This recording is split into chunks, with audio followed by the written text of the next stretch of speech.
Harta yang paling berharga adalah keluarga. Assalamualaikum warahmatullahi wabarakatuh. Perkenalkan, saya Ika Ditania Purwati dengan NIM I1B019054. Di sini saya dan rekan saya akan melakukan ujian praktikum keperawatan keluarga, yaitu dukungan coping keluarga. Pertama-tama, saya akan membacakan naskah narasi singkat terlebih dahulu.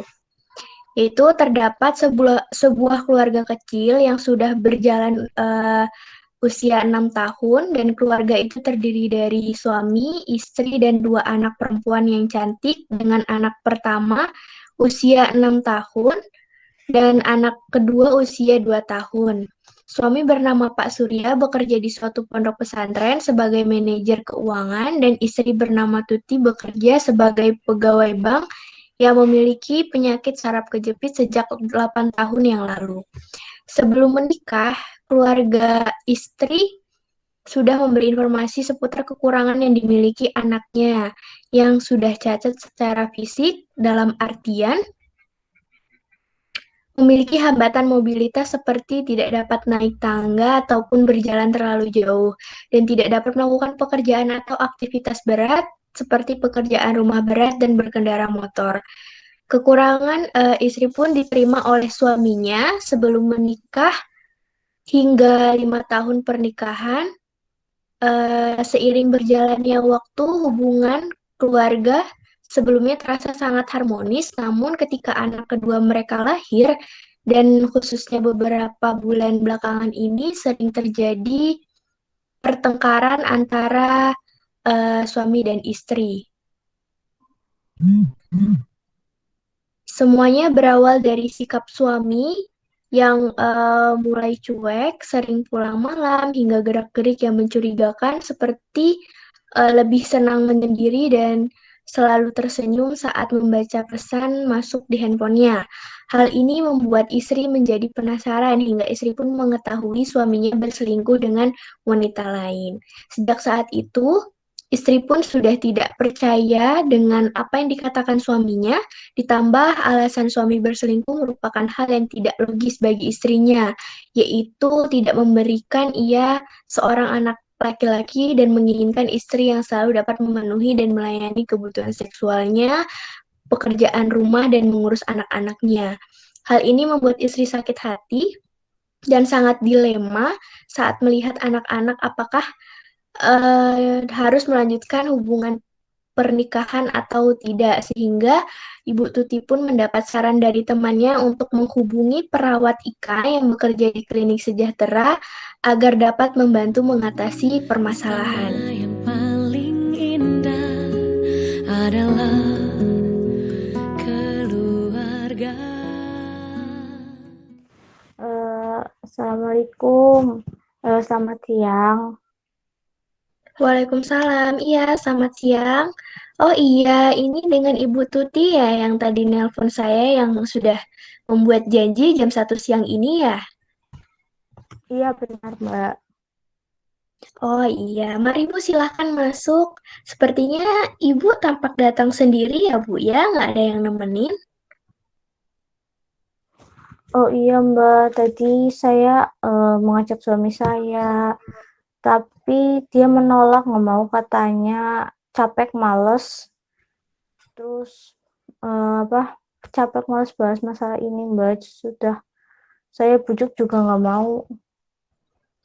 Oh baiklah, nggak apa-apa ya Bu ya. Oh iya Ibu Tuti, sebelumnya saya perkenalkan diri saya lagi ya Bu ya. Saya perawat Ika yang bertugas dari pukul 7 hingga pukul 2 siang nanti di klinik sejahtera ini. Nah, di sini kehadiran saya dalam kegiatan ini itu bertujuan untuk membantu menyelesaikan permasalahan keluarga Ibu. Nah, untuk prosedurnya nanti, silahkan Ibu ceritakan permasalahannya yang sejelas-jelasnya, diungkapkan secara detail ya Bu ya. Kemudian nanti kita sepakati bersama gitu dengan memilih beberapa strategis atau solusi untuk menghadapi masalah yang sedang Ibu hadapi ini ya Bu ya. Nah, saya harap Ibu dapat kondusif ya, menceritakan secara detail, jujur, dan terbuka, serta percaya kepada saya ya Bu, karena masalah ini hanya saya dan keluarga Ibu lah yang tahu. Jadi Ibu nggak perlu khawatir akan privasi keluarga Ibu. Nah, untuk itu waktunya itu kurang lebih dari 30 menit ya Bu ya. Apakah Ibu bersedia? Oke, baik, Mbak. Saya bersedia. Oke, baik. Sebelum kita mulai nih, apakah ada yang ingin ditanyakan, Ibu? Belum ada sih, Mbak. Oke, baik. Kalau begitu kita langsung saja ya, kita mulai ya, Bu ya. Nah, gimana nih kabar Ibu hari ini? Baik, kalau alhamdulillah sehat.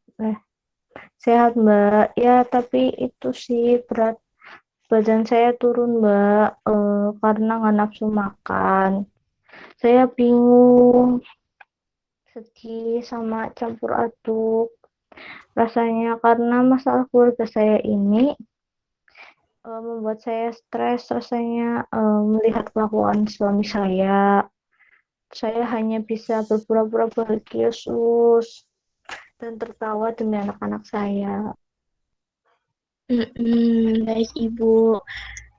Jadi saya dapat mengerti ya perasaan Ibu saat ini pasti sangat kacau ya hingga berat badan Ibu pun ikut turun gitu. Kalau boleh saya tahu, apakah Ibu dapat menceritakan hal yang membuat Ibu itu merasa tertekan, merasa stres seperti ini Bu gitu. Misalnya kayak dapat menceritakan perasaan Ibu terhadap kelakuan suami Ibu yang seperti Ibu katakan tadi.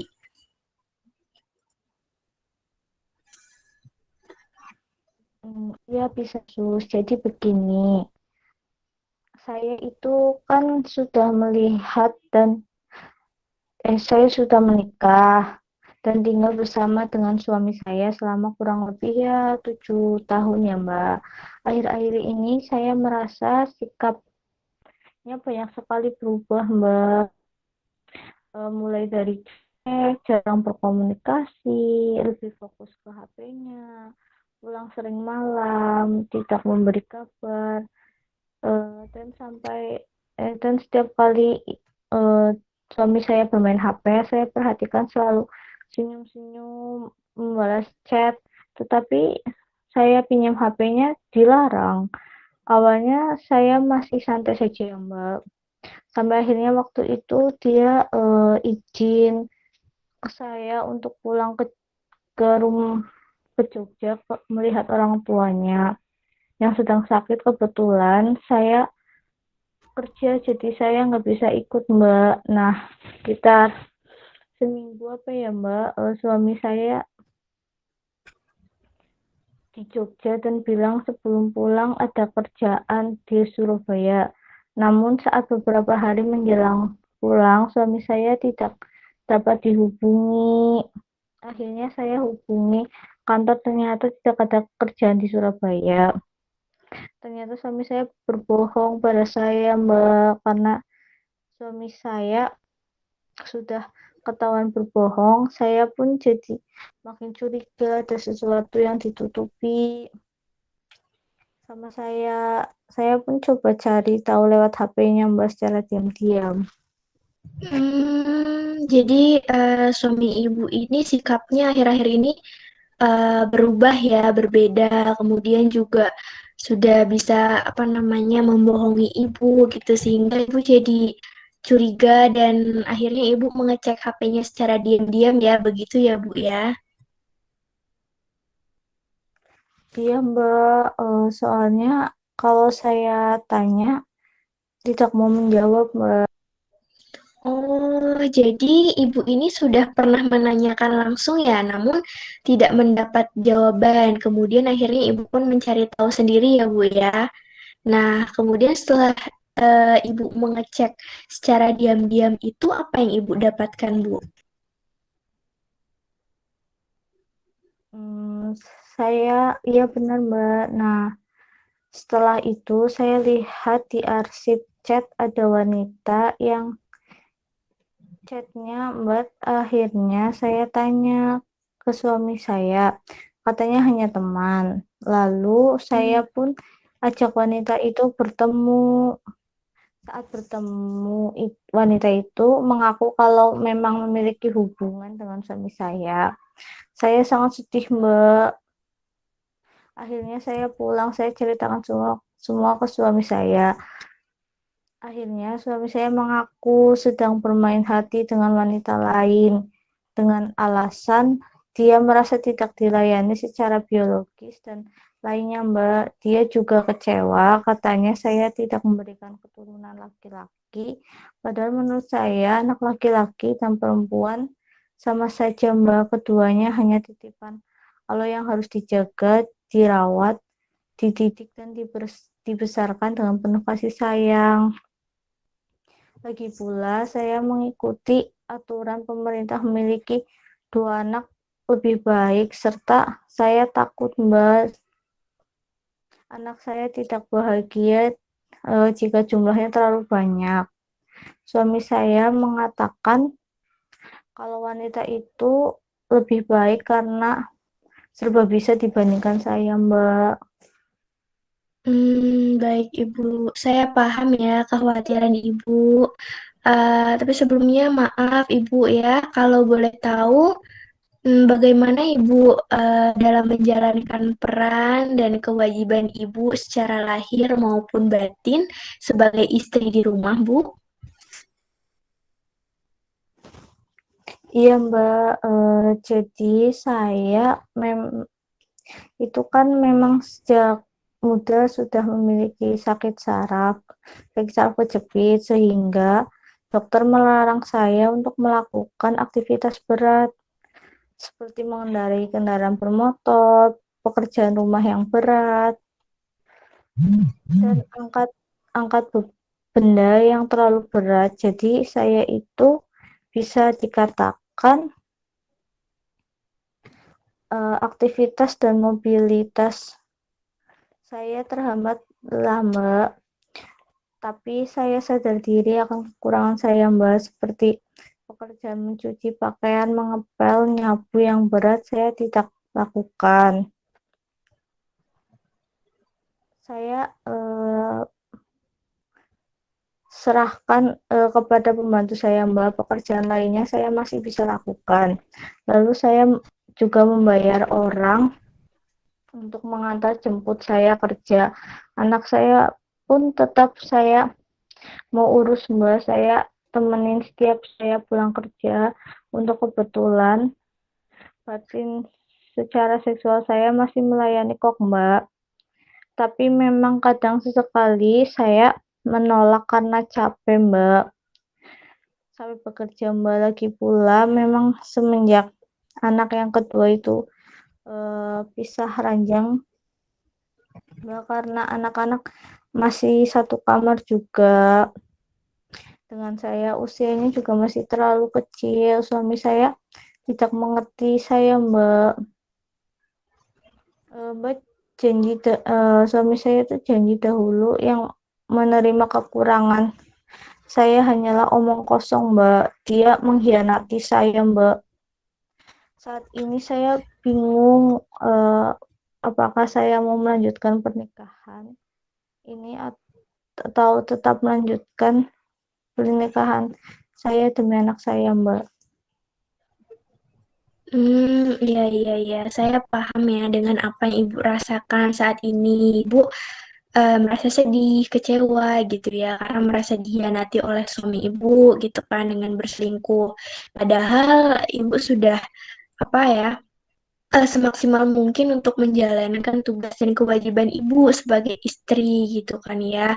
Meskipun Ibu dengan kekurangan kemampuan fisik dan lagi pula Ibu juga adalah wanita karir yang pastinya juga sibuk ya.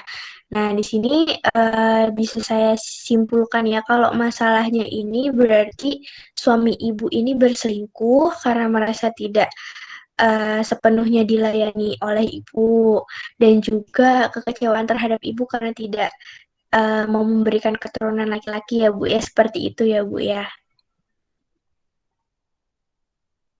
Iya benar Mbak. Baik, tapi sejauh ini apakah ada upaya atau solusi yang sudah Ibu dan suami lakukan Bu untuk menyelesaikan masalah ini? Sudah Mbak. Kalau boleh tahu solusi apa ya Bu yang telah dilakukan Ibu dan Bapak dalam menyelesaikan masalah ini? Kami sudah membicarakan hal ini dengan baik-baik Mbak, mencari pokok masalahnya apa dan bersama-sama membicarakan keinginan masing-masing agar dapat saling berintrospeksi diri Mbak dan saling mengetahui keinginan masing-masing, seperti saya ingin sedikit dimengerti akan kekurangan saya dan menghargai usaha yang saya perbuat, tetapi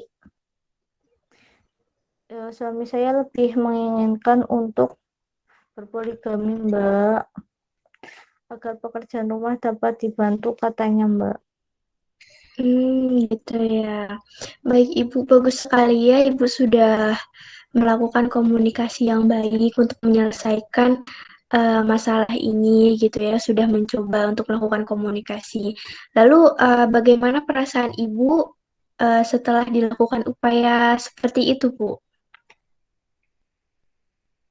Saya malah merasa semakin sakit hati mendengar keinginan suami saya yang ingin berpoligami ini.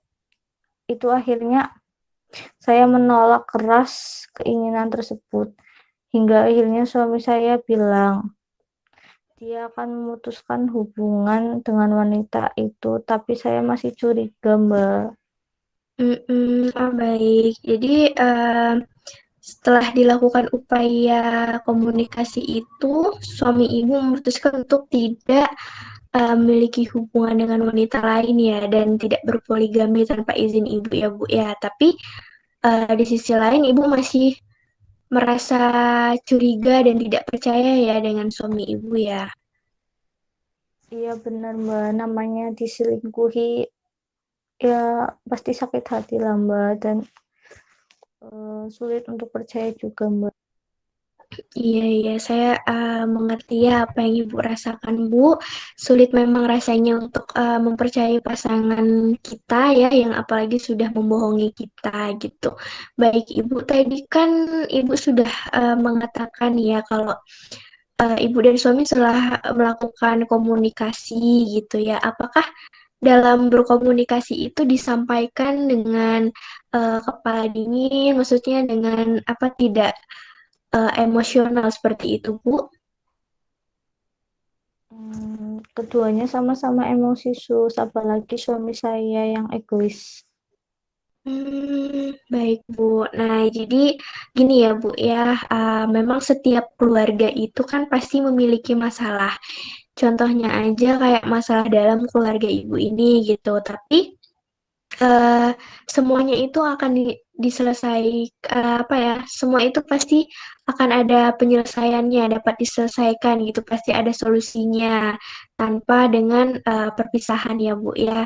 Tadi kan Ibu bilang, kalau Ibu itu bingung mau lanjut atau tidak, mau lanjut tapi sudah tidak percaya, mau berpisah tapi Ibu memikirkan psikis anak Ibu, gitu kan.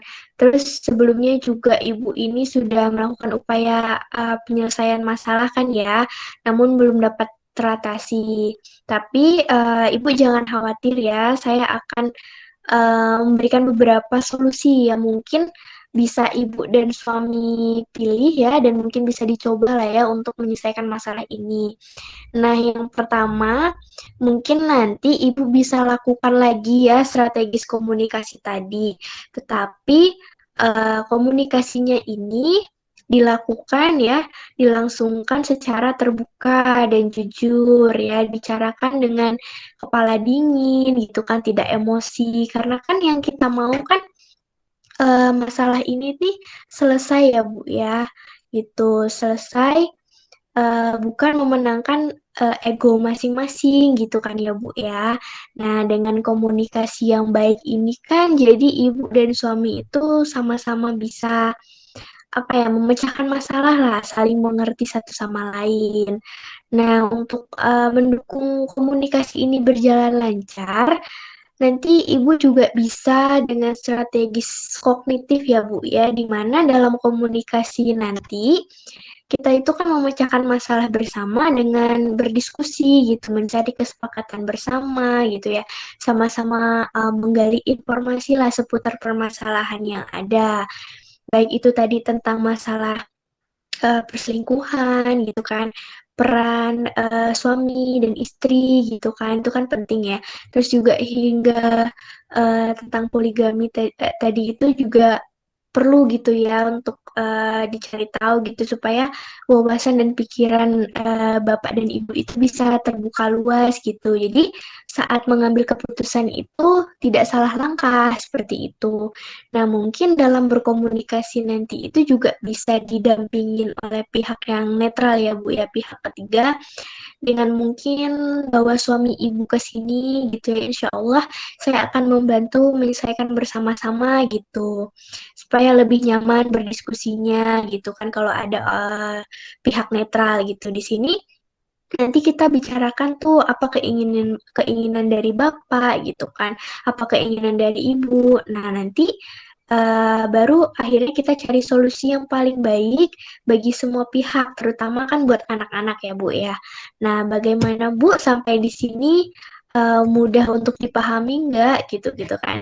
Terus itu semua hanya pilihan ya Bu ya, pilihan solusi dari pemecahan masalah gitu. Jadi sekarang tergantung ibu mau melakukan yang mana gitu. Oh iya Mbak, saya mengerti.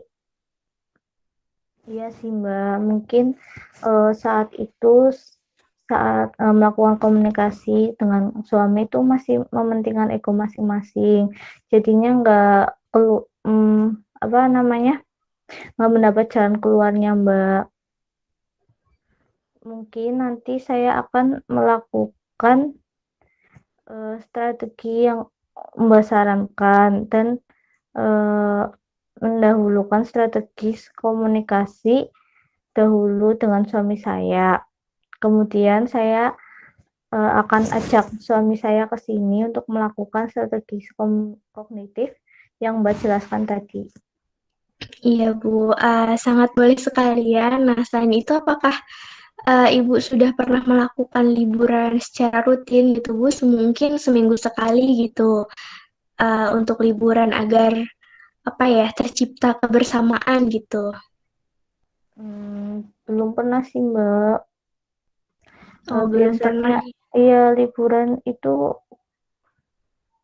kalau apa kami tidak sibuk sih Mbak. Oh iya, nah iya gitu ya Bu. Ya mungkin nanti setelah dilakukan komunikasi yang baik, kemudian juga keadaan sudah sedikit membaik, Ibu dan Bapak bisa sering melakukan liburan ya, liburan bersama gitu.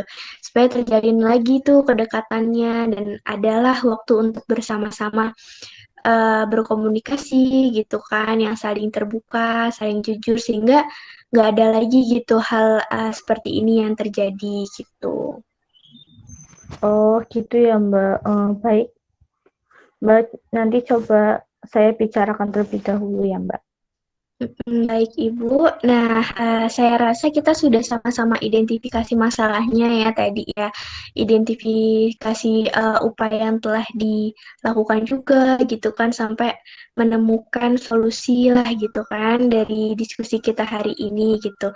Nah, sekarang gimana nih perasaan Ibu setelah melakukan diskusi dengan saya terkait masalah keluarga ini? Ya itu Mbak, saya merasa jadi apa yang harus saya lakukan. Jadi tahu loh Mbak apa yang harus saya lakukan. Kan sebelumnya tuh saya kan bingung harus bagaimana menyelesaikan masalah ini. Ya terima kasih ya Mbak. Jadi saya udah nggak bingung lagi gitu. Iya, alhamdulillah saya ikut senang ya Bu ya mendengarkannya gitu kan ya. Semoga pilihan solusi yang telah kita tentukan tadi itu adalah solusi yang tepat sehingga dapat mengatasi permasalahan ibu dan keluarga ya Bu ya agar jadi keluarga yang bahagia kembali. Amin. Terima kasih ya, Mbak. Baik, sama-sama Ibu. Oh iya, Ibu sebelum saya tutup ada yang ingin ditanyakan lagi Ibu? Tidak ada, Mbak. Sudah cukup. Baik, kalau tidak ada, oh iya, agar kita saling mengetahui sudah tepatkah solusi yang kita pilih gitu ya? Apakah sudah benar-benar teratasi masalah ini? Kita kontrak pertemuan lagi ya Bu. Kira-kira Ibu bisa kapan ya Bu? Besok boleh sih, Sus. Kan suami saya masih libur juga. Mungkin jam 3 sorean, Mbak. Oh, boleh-boleh. Insya Allah saya bisa ya, Bu ya. Baik, Bu, nanti ajak suaminya ya ke sini supaya lebih nyaman aja kita dalam menyelesaikan masalah ini gitu kan. Jadi semua pihak bersangkutan itu hadir kan diskusinya lebih nyaman gitu. Baik, Mbak. Oke, baik kalau gitu saya tutup ya. Terima kasih Ibu sudah berkontribusi dengan baik saat pelaksanaan diskusi tadi ya, Bu ya. Iya, Mbak. Saya yang banyak terima kasih sih, Mbak. Sampai jumpa besok ya, Mbak. Waalaikumsalam. Ya, baik Ibu. Waalaikumsalam. ¿Cómo hacer para no quererte? Yeah.